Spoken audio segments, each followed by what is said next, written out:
देखने के लिए कुछ कदम आगे बढ़ी थी कि इतने में दृष्टि सामने दौड़ाई तो भगवान श्री राम लक्ष्मण जी के साथ फूल तोड़ते हुए दिख गए।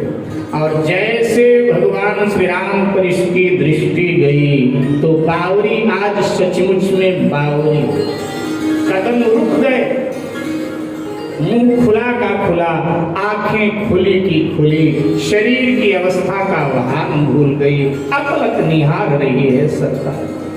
दूरी काफी है लेकिन यहां से स्पष्ट दर्शन हो। बड़ी देर के बाद में बावरी सखी को अपने शरीर की अवस्था का भान हुआ। बावरी सखी को लगा कि ये जो सांवरा राजकुमार है ना, ये हमारे किशोरी जी की योग्य है। बर सांवरो जानकी जो,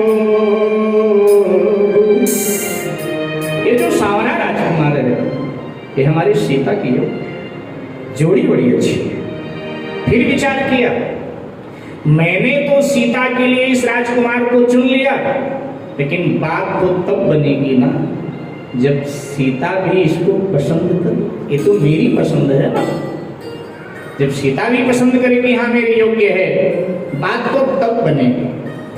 क्यों ना जा करके मैं किशोरी जी को लाऊं, इनका दर्शन करूं। ध्यान देना, मिथिला की जो ये सखियां हैं वो सब श्री राम की ओर आकर्षित हैं, और ब्रज की जो गोपियां हैं, श्रीमद् भागवत में आप सब पढ़ते हैं कि ब्रज की जो गोपियां हैं वो सब भगवान श्री कृष्ण की ओर आकर्षित हैं। यहाँ राम की ओर आकर्षित है मिथिला की सखियां, वहां कृष्ण की ओर ब्रज की गोपियां आकर्षित हैं। लेकिन दोनों के प्रेम में एक बहुत बड़ा अंतर पाया होगा। पाया है? क्या पाया? सीताराम, चलो बताते हैं। संकोच बस आपको पता तो है लेकिन आप नहीं बोलते हैं, मैं बताता हूं।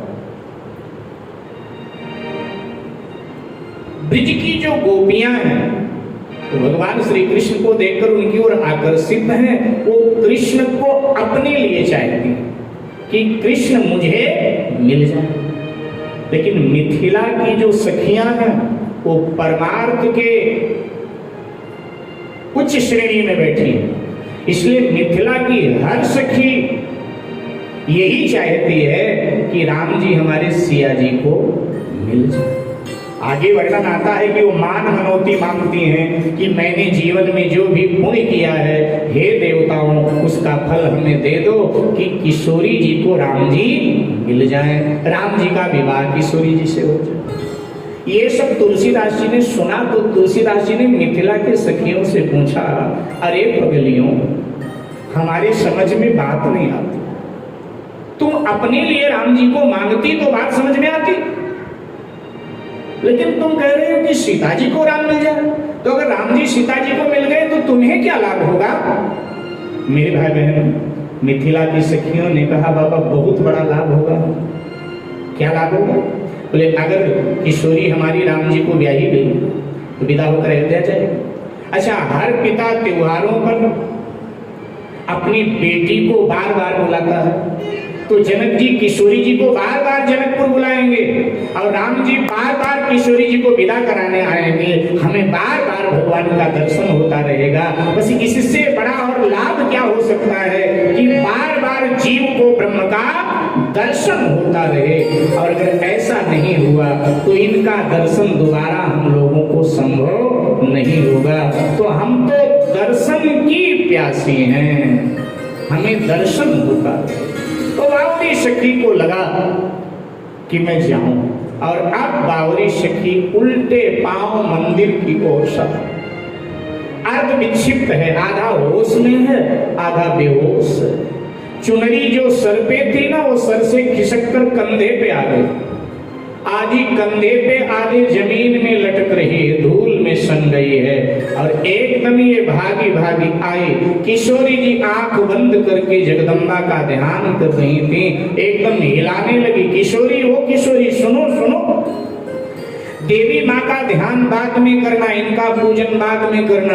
ये मंदिर छोड़कर कहीं जाने वाली नहीं है, क्योंकि इनकी स्थापना आपके पिताजी के द्वारा यहाँ हुई है, इसलिए कहीं नहीं जाएंगी। चल मैं तुझे असली भगवान का दर्शन करा देता हूँ, करा देती हूँ, चलता फिरता भगवान का दर्शन करा देती हूँ। अगर विलंब किया तो चलता फिरता भगवान है, कहीं आगे ना निकल जाए, जल्दी कर, इस तरह से हिलाने।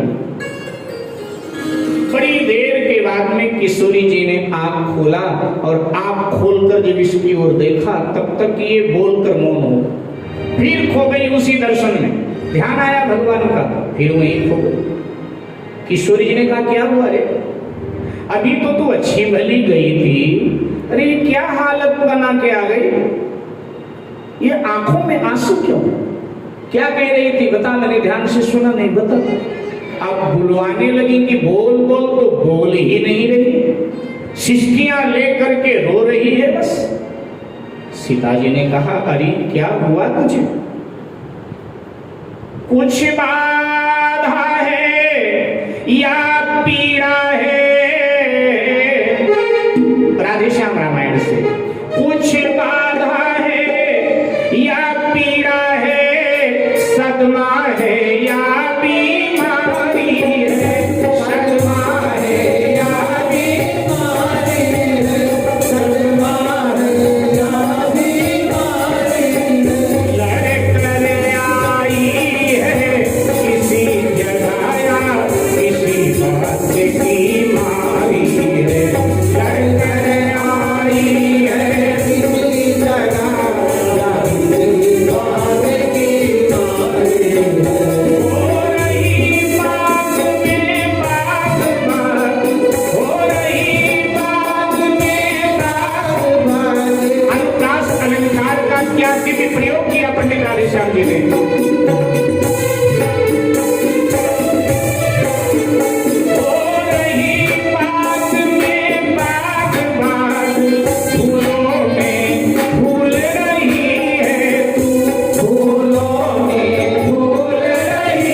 कारण क्या है?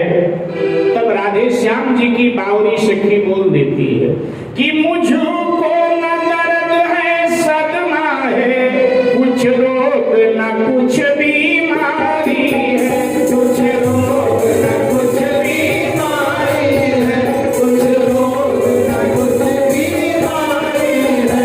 इन दिनों खोजती थी जिसको उससे मिलने की पारी है, उससे मिलने की गाइए मेरे बाबे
ने ये संवाद किया।